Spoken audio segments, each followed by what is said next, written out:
background was the growing struggle between two great powers to shape the post-war world. No sooner had World War II ended than the Allies who had joined together to defeat Hitler squared off into a global conflict of their own.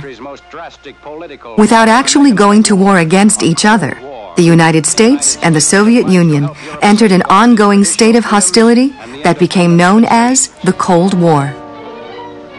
There are some people who'd say, well, it's an ideological conflict between liberal capitalism and authoritarian socialism or communism, and it starts really with the Russian Revolution in 1917. Then there's another range of interpretation that says, no, it really began early in the post-World War II period.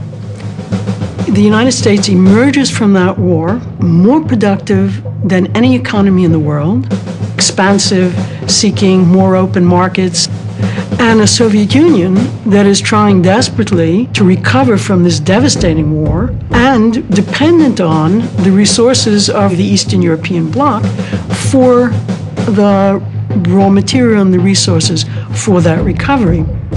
From Stettin in the Baltic to Trieste in the Adriatic, an iron curtain has descended across the continent. Churchill was very critical of the expansionary tendencies of the Soviet Union under Stalin and the likelihood that this would result in another world war unless some sort of Anglo-American fraternal association stood up to the Russians.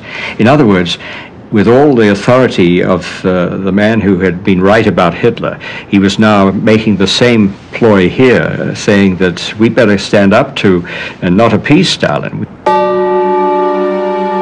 In the years following World War II, the Truman administration worked to formulate a new policy for dealing with the Soviet Union. Early in 1946, the State Department asked George Kennan, a career diplomat in Moscow, for an in-depth analysis of the developing East-West conflict. The main element of any U.S. policy toward the Soviet Union must be that of a long-term, patient, but firm and vigilant containment of Russian expansive tendencies. There were a group of people in Washington who were sort of searching for this kind of response, who believed that the Russians would only listen to force, and who wanted to keep the United States military at a very high level. Kennan later said that he never thought of containment as strictly military. He thought of it as also involving politics, culture, all kinds of other instruments of diplomacy. At this point, containment had taken on a life of its own, and Kennan had been forced out of the government. The first major application of containment policy came in 1947, when both Greece and Turkey became destabilized. President Truman requested $400 million in military and economic aid to shore these governments up against possible communist takeovers. The U.S. also sought to shore up free market countries and reinforce their orientation toward the United States. No region was more vital to U.S. interests than Western Europe, and the Marshall Plan poured massive resources into its recovery. But the real test of American resolve unfolded in a city that symbolized the very crossroads of the Cold War. Berlin, the former German capital, was jointly occupied by all four wartime allies, but it lay within the borders of the Soviet-controlled region of East Germany.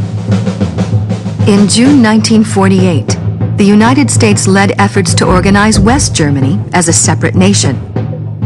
Stalin responded by blockading all highway, rail, and river traffic into Berlin, cutting off its more than 2 million inhabitants from food, fuel, and vital supplies. Harry Truman had a series of choices.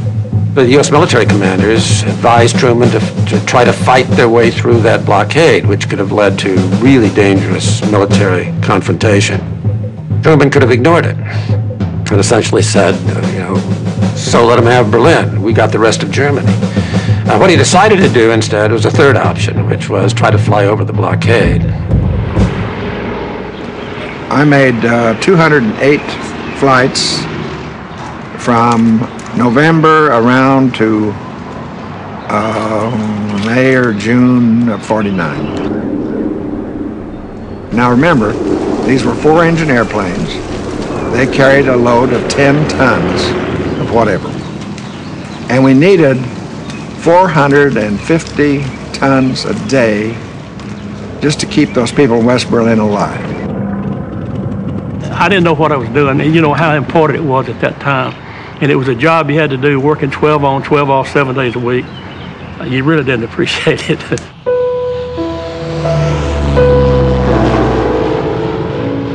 The only reason that I felt halfway decent about it was I was so mad at the Russians for doing this, and those little kids, those little hollow-eyed kids. So I felt like, well, if we can save those little varmints, and when they grow up, they're going to be pro-American.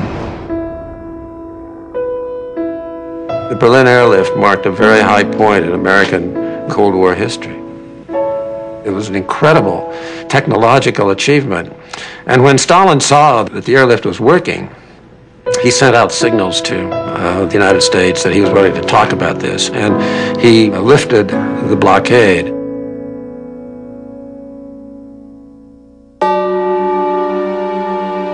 By the late 1940s, the imperative to contain Soviet aggression had been largely accepted as the central creed of U.S. foreign policy. In April 1950, the National Security Council sent Truman a top-secret report on the nation's military strength. NSC document number 68 argued that the survival of the nation and the free world required a massive military buildup. It will be costly, it will be dangerous, but budgetary considerations will need to be subordinated to the stark fact that our very independence as a nation may be at stake. Out of NSC 68 comes this new consensus. It is the blueprint for the Cold War. The assumption of NSC 68 is that Americans will cooperate as long as they understand what the dangers are. If they don't quadruple the defense budget and pay the taxes to support this new military, that they're going to pay a terrible, terrible price because Europe and much of Asia can fall to communism.